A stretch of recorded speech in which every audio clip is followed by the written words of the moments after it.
Bonjour à tous, aujourd'hui on se retrouve pour le test du jeu Celestia, un petit jeu qui mêle bluff, chance et stratégie.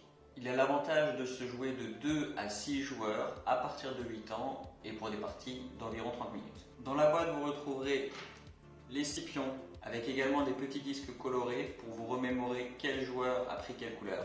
Des petites tuiles qui représenteront les différentes étapes de votre trajet. Des dés un peu particuliers, on y reviendra par la suite. Un set de cartes récompense, un set de cartes pour le jeu. Et enfin un petit aéronef qui sera à construire la première fois. Par la suite, la boîte est suffisamment grande pour que vous puissiez le ranger sans le démonter. La boîte est également fournie avec suffisamment de petits sachets pour que vous puissiez tout ranger proprement à l'intérieur. Vous y trouverez bien entendu également la règle.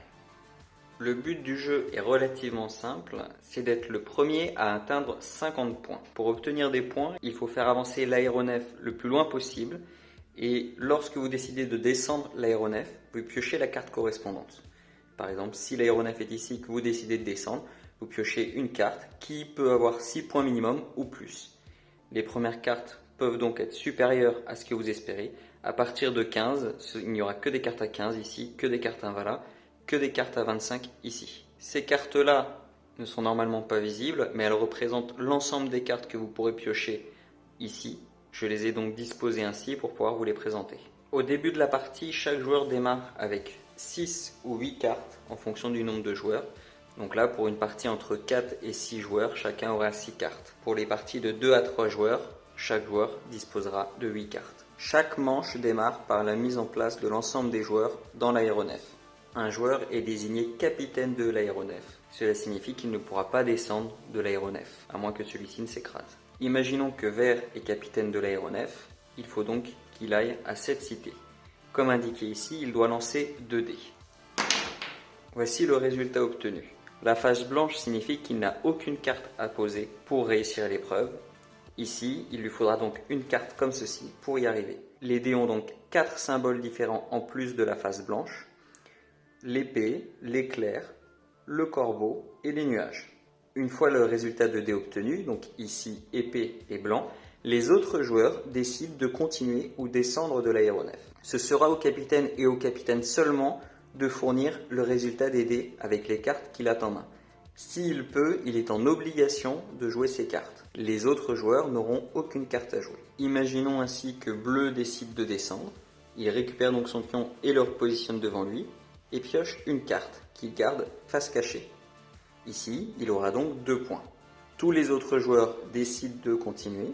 Vert, parmi les 6 cartes qu'il a en main, doit donc jouer une épée s'il en a une. Si c'est le cas, l'aéronef passe à l'étape suivante. C'est ensuite au joueur à gauche de Vert de devenir capitaine. Ici, nous dirons que c'est Noir. Noir doit donc également lancer 2 dés pour accéder à la cité suivante.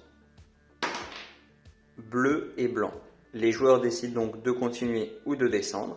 Imaginons que Jaune descende.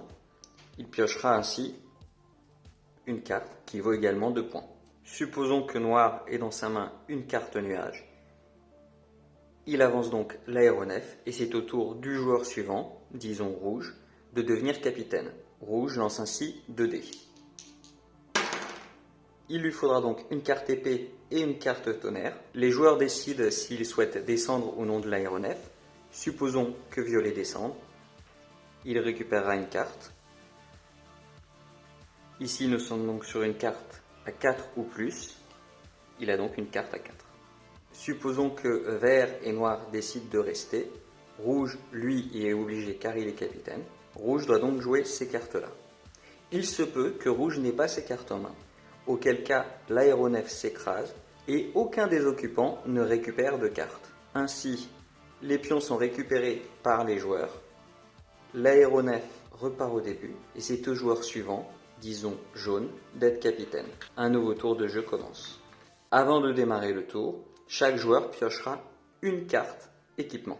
Comme vous pouvez le voir, plus on avance, plus il faudra lancer de dés, ici 3 et enfin 4, ce qui rendra la réussite du voyage plus compliquée. Je vais maintenant vous présenter les cartes spéciales, qui sont intéressantes mais à mon sens trop peu nombreuses. En effet, il y a 2 exemplaires de chaque seulement, et c'était celle-ci qui est en 8 exemplaires. Celle-ci justement se joue comme un joker. Vous avez donc les 4 couleurs. Elle peut donc se substituer à n'importe quelle autre carte. Le capitaine n'est pas obligé de la jouer s'il l'a en main. En temps normal, seul le capitaine peut jouer des cartes après le lancer de dés. Les cartes spéciales peuvent être jouées par n'importe joueur, à l'exception de celle-ci bien sûr. Cette carte-ci peut être jouée par n'importe quel joueur et permet au capitaine de relancer les dés de son choix. Supposons ainsi que le capitaine a un éclair mais ne dispose pas d'épée, il peut décider de relancer ce dé.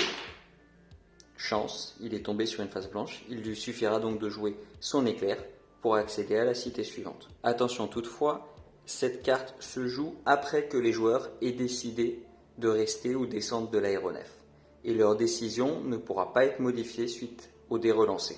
Cette carte-ci se joue également une fois que tous les joueurs ont pris leur décision et avant que le capitaine ait révélé s'il était en mesure ou non de jouer les cartes pour avancer. Elle permet aux joueurs qui la jouent de descendre n'importe quel joueur de l'aéronef, sauf bien entendu le capitaine. Prenons l'exemple suivant. Vert, bleu et jaune sont déjà descendus. Il reste rouge qui est capitaine, noir et violet. Avec les manches précédentes, bleu c'est que noir a récupéré beaucoup de points. Il veut donc l'empêcher d'avancer. Il joue ainsi cette carte et l'oblige à descendre à ce niveau-là. Noir récupérera donc une carte ici, mais ne continuera pas l'aventure. Rouge ensuite révèle s'il peut jouer ou non, il s'avère qu'il le pouvait. L'aéronef avance donc sans le joueur noir. C'est ensuite à violet d'être capitaine. Il lance donc 3 dés pour accéder à la cité suivante. Supposons que rouge décide de continuer. Violet n'a pas les cartes suffisantes pour avancer. L'aéronef s'écrase. Cette carte-ci permet de descendre maintenant, même si l'aéronef s'écrase. Ainsi, supposons que violet la joue. Il descendra ici et récupérera une carte, alors que rouge s'écrase et ne récupère aucune carte. L'aéronef est remis sur la case départ, l'ensemble des joueurs monte et une nouvelle manche démarre. Enfin, dernière carte spéciale, elle peut être jouée par n'importe quel aventurier et ce même s'ils sont déjà descendus de l'aéronef. Elle oblige le capitaine à relancer tous les dés blancs. Les passagers ne pourront bien entendu pas changer leur décision suite à la relance de dés effectuée. Avant de démarrer une nouvelle manche, si un joueur a atteint 50 points grâce aux cartes piochées, il l'annonce et la partie se termine, il est déclaré vainqueur. Vous l'aurez compris, c'est donc un jeu avec une mécanique plutôt intéressante que je trouve assez sympa. Néanmoins, je le trouve un peu trop simpliste et je pense qu'il conviendra très bien si vous avez de jeunes enfants. Si vous souhaitez vous le procurer, je vous mets un lien Amazon en description. Vous y trouverez également des liens Utip et Tipeee si vous souhaitez me soutenir. N'hésitez pas à liker, partager, commenter ou vous abonner. Merci pour votre soutien et à bientôt.